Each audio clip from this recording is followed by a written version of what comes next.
നമസ്കാരം, ഋഷിപ്രോക്തം ചാനലിലേക്ക് ഏവർക്കും ഹൃദ്യമായ സ്വാഗതം. ഇന്ന് നമ്മളെ ഭാരതീയമായിട്ടുള്ള ഒരു വിശേഷപ്പെട്ട അറിവാണ് പങ്കുവയ്ക്കുന്നത്. 33 ദേവതകൾ എന്ന് നിങ്ങൾ ഏവരും കേട്ടിട്ടുണ്ടാകും. അതാരൊക്കെയാണ് എന്നുള്ളത് പലർക്കും അറിവുള്ള കാര്യങ്ങളല്ല.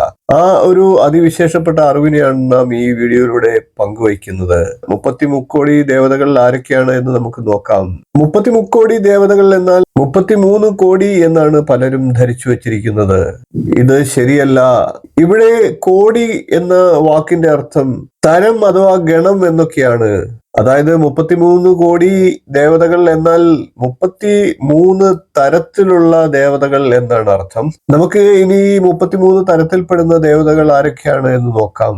അശ്വനി ദേവതകൾ, അഷ്ടവസുക്കൾ, 12 ആദിത്യന്മാർ, ഏകാദശ രുദ്രന്മാർ, ഇവരാണ് 33 തരത്തിലുള്ള ദേവതകൾ.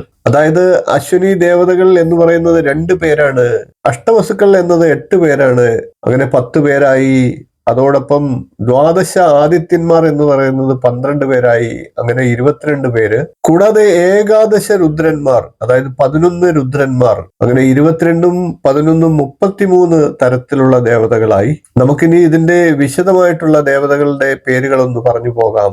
അശ്വനി ദേവതകൾ എന്നാൽ സത്യൻ, ദസ്രൻ എന്നീ 2 പേരുകളിലുള്ളവരാണ്.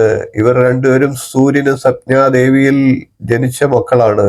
ഇവർ ദേവവൈദ്യന്മാരും കൂടിയാണ്. അശ്വതി നക്ഷത്രത്തിന്റെ നക്ഷത്ര ദേവത കൂടിയാണ്.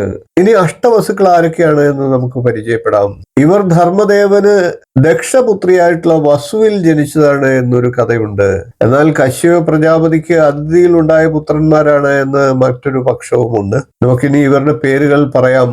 ധരൻ, ധ്രുവൻ, സോമൻ, അഹസ്, അനിലൻ, അനലൻ, പ്രത്യുഷൻ, പ്രഭാസൻ എന്നിവരാണ് അഷ്ടവസുക്കൾ. ഇനി നമുക്ക് 12 ആദിത്യന്മാർ ആരൊക്കെയാണ് എന്ന് പരിചയപ്പെടാം. കശ്യപ പ്രജാപതിക്ക് അതിഥിയിൽ ഉണ്ടായ പുത്രന്മാരാണ് 12 ആദിത്യന്മാർ. ഇവരുടെ പേരുകൾ ഒന്ന് പറയാം. ദാതാവ്, മിത്രൻ, ആര്യമ, രുദ്രൻ, വരുണൻ, സൂര്യൻ, ഭഗൻ, വിവസ്വാൻ, ഭൂഷ്വാവ്, സവിതാവ്, ത്വഷ്ടാവ്, വിഷ്ണു എന്നിവരാണ് 12 ആദിത്യന്മാർ. ഇനി നമുക്ക് ഏകാദശ രുദ്രന്മാരെ പരിചയപ്പെടാം. ഇവരും കശ്യപ പ്രജാപതിക്ക് അതിഥിയിൽ ജനിച്ച മക്കളാണ്. ഇവരുടെ പേരുകൾ നമുക്ക് എന്ന് പറഞ്ഞു പോകാം.